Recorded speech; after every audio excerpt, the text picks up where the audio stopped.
प्रभू येशू ख्रिस्ताच्या सर्वश्रेष्ठ नावामध्ये तुम्हा सर्वांचे अभिवादन.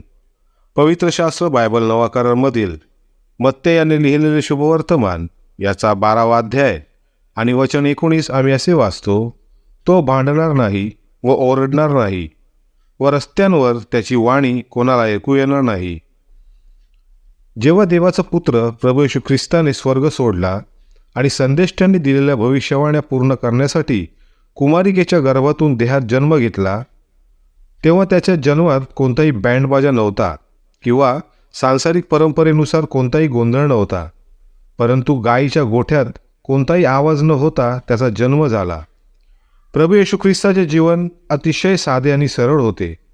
गरीब, आजारी, विधवा आणि पापी लोकांप्रती त्याची सहानुभूती, दया आणि करुणा स्पष्टपणे दिसून येत होती. त्याला विरोध झाला आणि त्याला पकडून मानवाच्या धार्मिक आणि न्यायिक ठिकाणी उभे केले, पण त्याने कोणताही विरोध केला नाही. त्याच्यावर खोटे आरोप करण्यात आले जे ते स्वतः सिद्ध करू शकले नाहीत आणि येशू ख्रिस्त निर्दोष आणि निष्कलंक असल्याचा आढळला. त्याने कोणतेही पाप केले नाही किंवा त्याच्या तोंडून कोणतेही अपशब्द निघाले नाही.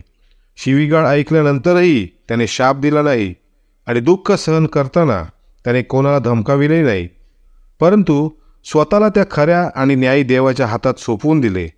त्याने स्वतःच आमची पापे स्वतःच्या देहावर वाहिली आणि तिसऱ्या दिवशी तो मेल्यातून उठला गेला.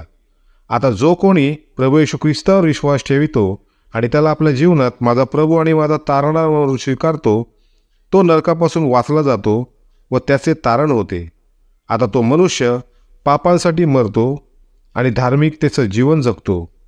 तुम्ही असेच करावे हीच देवाकडे आम्ही तुमच्यासाठी प्रार्थना करीतो. आमेन. धन्यवाद. प्रभाव